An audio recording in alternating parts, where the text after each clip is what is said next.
Welcome back. We're here with Corrina from Elev8ted Pixels. Corrina, thanks for going on the podcast today. I appreciate it.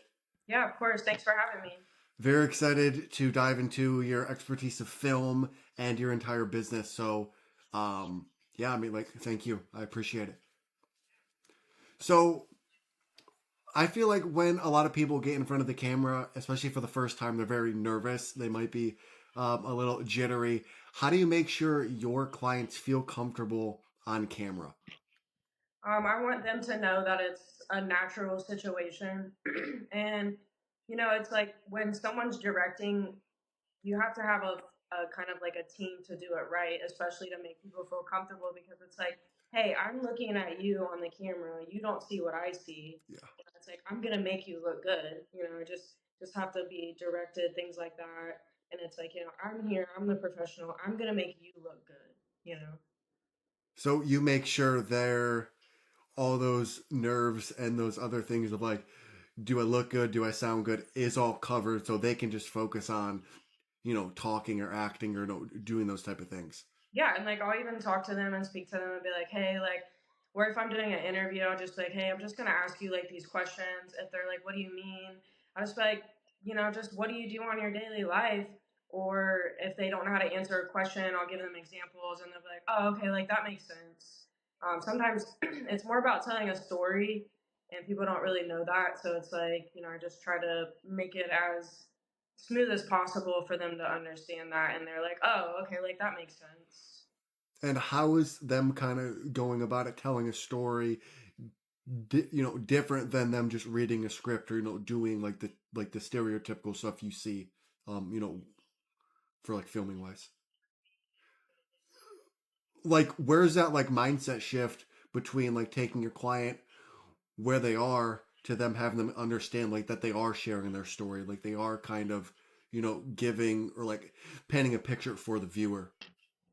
Well, I think a lot of people sometimes don't know about media. They know it's expensive or costly.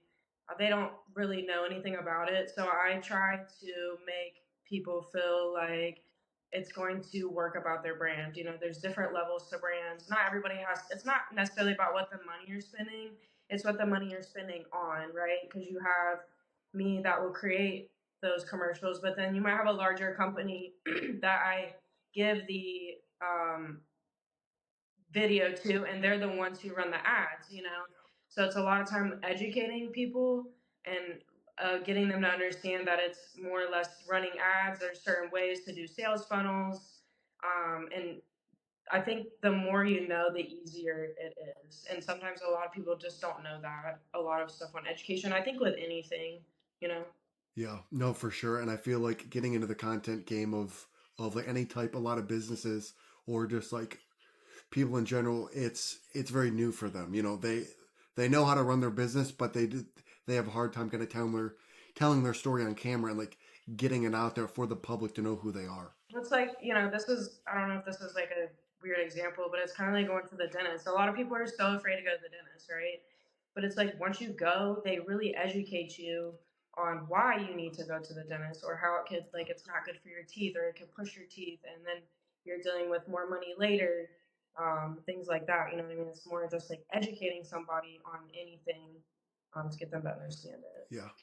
And what does a producer do?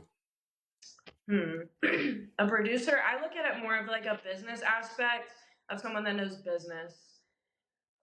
Because they're the ones that are gonna kind of put the piece together. You have a lot of videographers that don't know how to make money, right? So I think it's like, okay, a producer, but it's like I'm just doing what the other producers are doing, and they're producing movies. They're writing their own scripts. They're doing writing. They're marketing. They're doing all of those things. So it's I'm just doing what they're doing business wise. Like I could, I'm not afraid. It's kind of like running towards your fears. I'm gonna have to run towards my fear and sell to production companies my scripts, my screenplays, things like that. You know what I mean? I think it's just kind of stepping out and taking risks, really, and just doing it the right way, you know? And a director is someone that is looking at the monitor while someone is filming. So there's just different roles. I can do that as well. Then you have a director of photography. They're really good at lighting. I can do that as well. But it's like you can't do all the roles, especially Yeah. if you have a production company. You know, you have to do it right. And I like to help other creatives as well and make them a part of the family as well. You know, I'm not out here. It's not. I mean, obviously we all want money and things like that, but it's about like making people happy, having that 5-star service, and also helping people around you to make money. You know, Yeah. because they're gonna help me make money. You know. So. Yeah, I think creating that win-win scenario and not being greedy and not being like I can do it all because you just can't do it all. Like there's too much going on where why not have someone else win with you? Yeah, and I I think that's a lot another issue that people have because I think I'm I've learned that from experience. Because I when I first started in the business world, someone like wanted a percentage from me to help me do something, and I was like, no, you know, I'm not gonna do that. But now, like, I really see that you have to have a team. You have to do those things because you can't do it on a team. It's like you know, in one of Jay Z's songs, he said, "One, what's better than 1 millionaire? Two." And what that means is like you put two creative minds together, they're gonna be more powerful than just one or the other. You know what I mean? It's just For like sure. that's how you get to that top tier level. There's like levels to it, you know. Yeah, absolutely. And what inspired you to get into the video production world? So I create brands. I've created a couple of brands as well, and I really am huge on marketing. You know, and I think having those top tier videos along with the right videos, you know, and I wanted those for my brands. So I started it and also to help somebody else be a part of it, another creative. And I just kind of like turned it into a business as kind of like, I wouldn't say like a side hustle. I am passionate about it, but it's also art, right? Yeah. So art takes time to grow. So it's like I'm working on other brands and other businesses and other streams because you shouldn't put all your eggs in one basket. And again, we're looking at the business aspect of it. Everything is going to take time to grow. So it's like you have to figure out what's going to make you money. So it's like, yeah, I know the media world and I want to create, I'm not want to create, I am creating a book that I want to produce into a movie later on. But in the meantime, obviously, I have to make money. So it's like I'm creating brands, doing those kinds of things. But also, like media, the media world opens so many like doors. You know what I mean? No, for sure. And is there any movie directors or producers that you really get inspiration from? Yeah, I really like Tim Burton. Tim Burton did like the Nightmare, not on Elm Street. It's the Nightmare Before Christmas. He's done his recent one is Wednesday Adams on Netflix, and that you know that stayed to the top for months. You know that was like one of his masterpieces, and I noticed the way he filmed um, Beetlejuice like years ago, and how he filmed it to these times today, and the details. You know, like I heard a lot of people say like the storyline was different and this and that, but I really looked at it from a filmmaking perspective and the first time he filmed it with like green trees, and the second time he filmed it more in like an October, like late September, October kind of vibe when the leaves were changing. Like those details I really noticed of his masterpieces that he's created, like how he's gotten to where he is. So I really study that, and I really study those kinds of things. And I also look at um, the producer. He was in I don't know why I'm having a brain fart, but he's in Georgia. And Tyler Perry. Tyler Perry is another one. He's about business, you know, and he played Medea, and that's how I got him. And he's just like he's straight to the point, you know, what he's got accomplished and what he's. And I love that he built that in Atlanta, you know. So it's like I just kind of follow and see what they're doing, you know. And everything takes time for growth. You know what I mean? I think a lot of people want to go from 0 to 100, and it's just not. You can't go that way because it's just so many different things in a play in the middle that you learn and experience of why you can't go from that to Well, and I think things take time. Relationships take time to build. You take time to hone your skills. And I think like overnight, it for a lot of people, it looks like they did it very quickly. but then you look back on their journey and they were unknown for 10, 15 years. Yeah, you look at all these books, right? It's like, how long do you think it took me to read all those? Like, those aren't just sitting there, you know? It's like I take time to read marketing books, how to build characters in fiction books, all types of education about the production world, green screen, blue screen, CGI, which is computer graphic imagery that helps with a lot of product animation, or like a lot of movies they change to create a background, you know what I mean?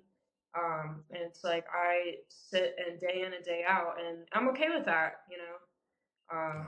because now it's like I've had the experience and the education to really know what I have to do. So it's like now I don't want to stop, you know, because now it's like I know what I have to do, and I just want to. It's almost like I know what I have to do every single day. It's just there's only so many hours in a day. I'm only Yeah, one person, you know. for sure. And how do you think AI is going to affect the film, just like the filming industry in general? I think that, like, you know, you had a lot of filming in California, and that was like the place to go. And I think nowadays, like the AI, I'll give you an example. Like, yes, I use AI, but I don't think it's something that can like take over. I'm not sure, because like you still have to know things to ask it. You know what I mean? Like, to give you something, it's not gonna just give you. You still have to like sit and type and ask it things, do research.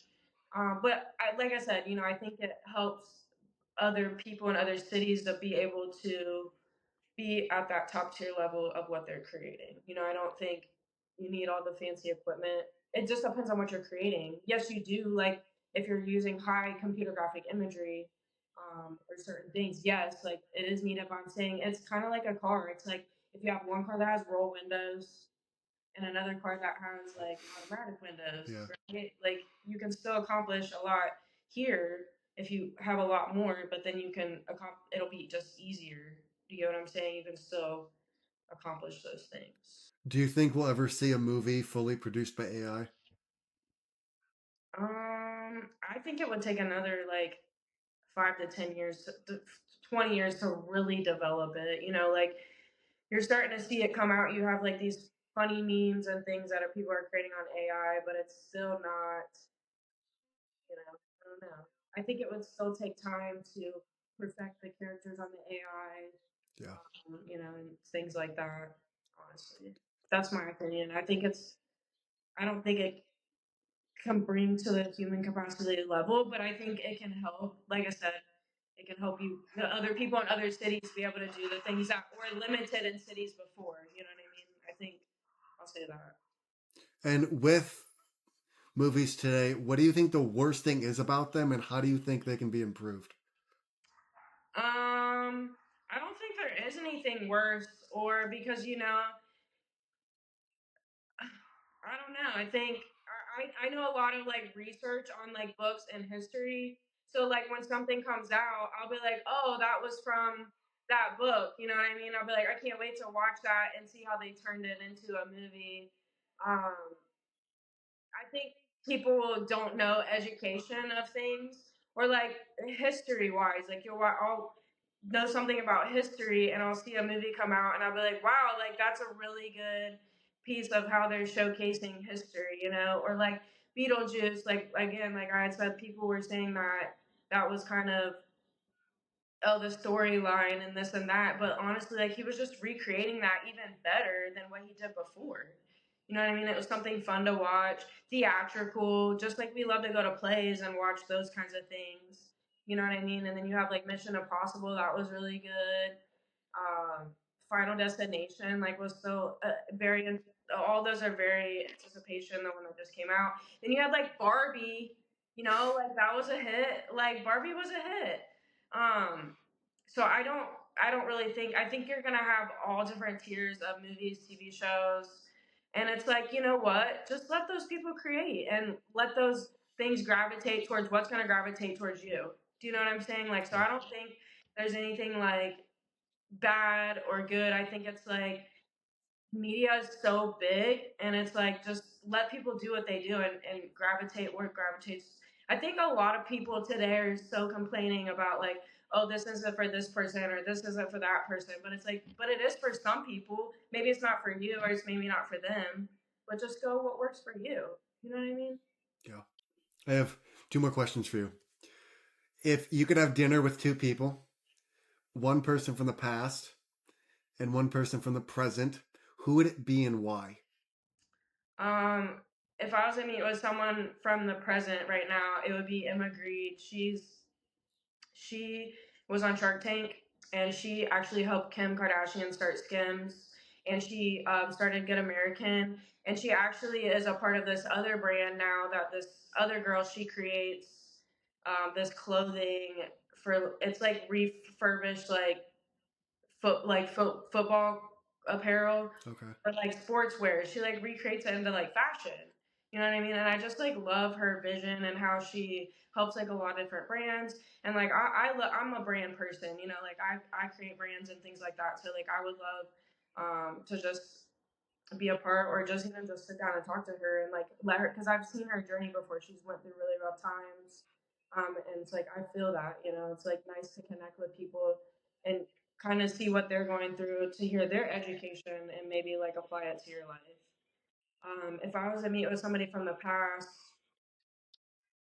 um, I don't know, like it'd probably be like Marilyn Monroe or like Albert Einstein. Maybe like Marilyn Monroe just to see like what women went through at that time. You know what I mean? Like why did she do what she did? Like as feeling like a sex symbol or whatever people think that she is. But it's like back in those times, like women weren't allowed to sign for loans. There's a lot of things that women weren't able to do. So it's like I just want to see like a different time of what women went through. Do you know what I mean? Like, Yeah. 'cause it's like a women have a lot of freedom nowadays, and back then they didn't. And so it'd just be nice to really sit down and hear like the real details of what women went through at those times. You know, like Yeah. I'm always a woman supporter, so it would definitely be her. Love it. I have one more question for you. Why did you decide to partner with us and offer the discounts? I think it's a great way to get exposure with brands and build trust with them as well.